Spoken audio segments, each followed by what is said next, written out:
Here I am again, episode 18.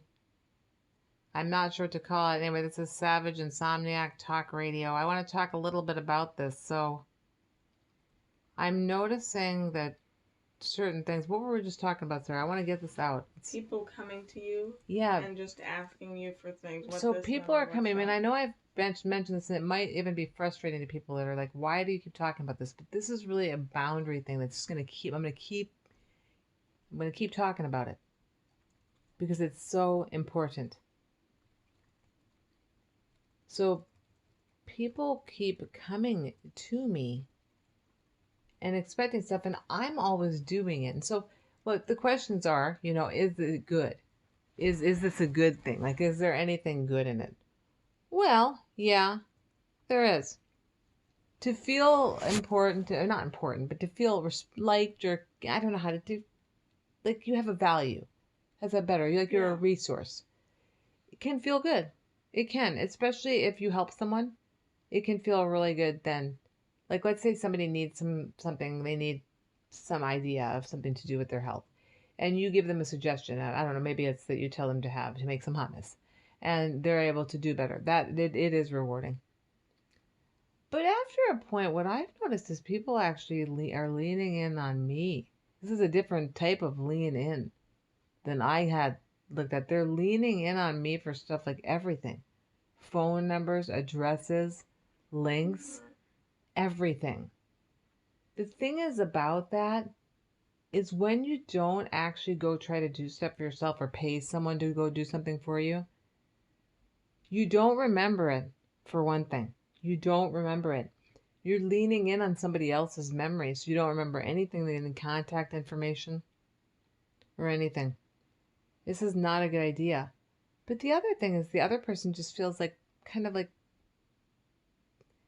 they feel a little bit like an AI device. Like I feel a little like I'm Siri, except for I don't think anyone really respects me. Maybe they don't respect Siri either.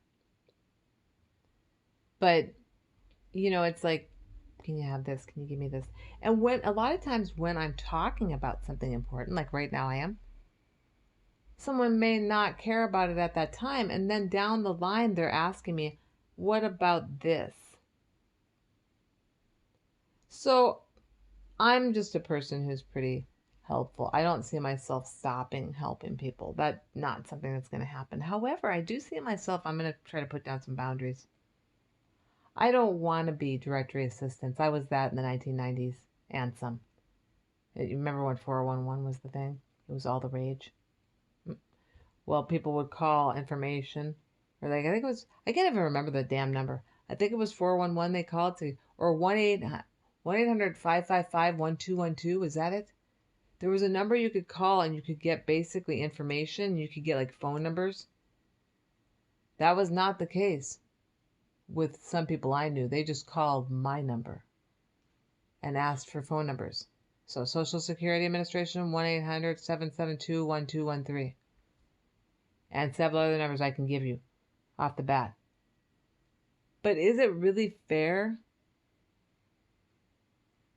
So I'm going to answer my own question. It is not fair. And nor is it good for the memory. It's like the cell phone and putting all your phone numbers in the cell phone thing.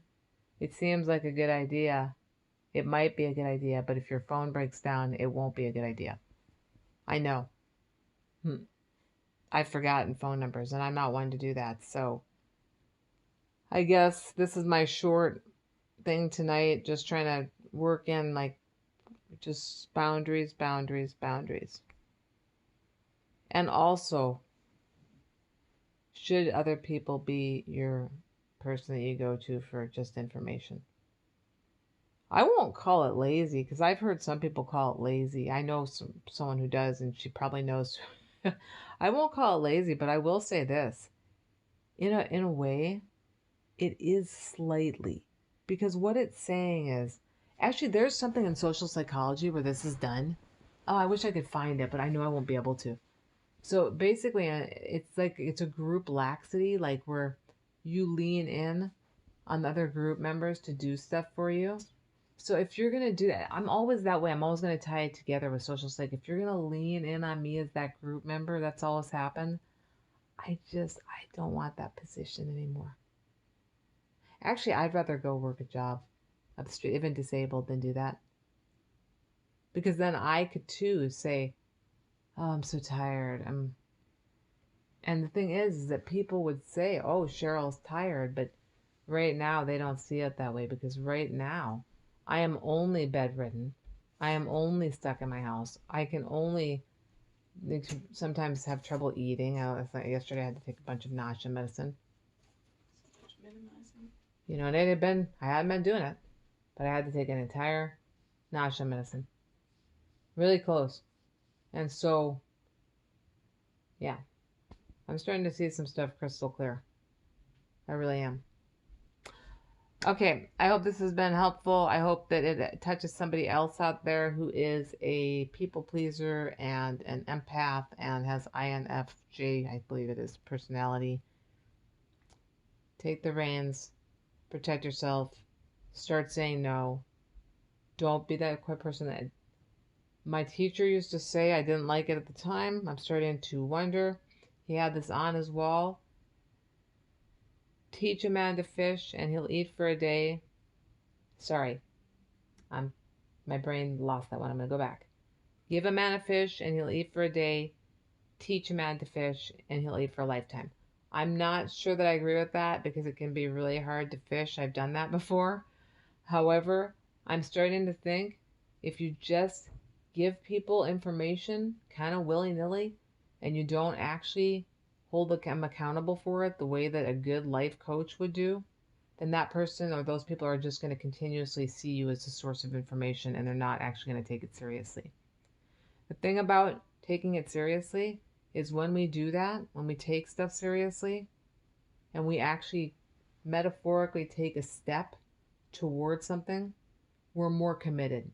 And when we take those metaphorical steps incrementally, every incremental step, we're more and more committed. It's why we do stuff in sales.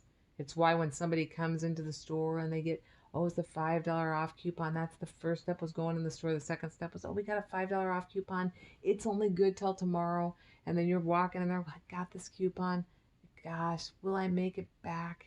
It's incrementally. I'm not saying those things are good, but I am saying incremental leads to better success. So I'm going to advise to people that if they're looking for a phone number or something, any kind of thing, use a Cozy, use Google speech recognition. You don't even have to type it in. Just push the microphone, and say the name of it and look for its side effects. I know it can be tough. If you do want me to do research for you, feel free to comment in the comment sign or contact me. Anyone that knows me knows my address. I absolutely will do research for you. If it's about something really scary or sad, I'm not going to do it. But if it's about supplements or something like that, I will research for you. I'm going to stop now. Good night or good day. Bye-bye. See you next time.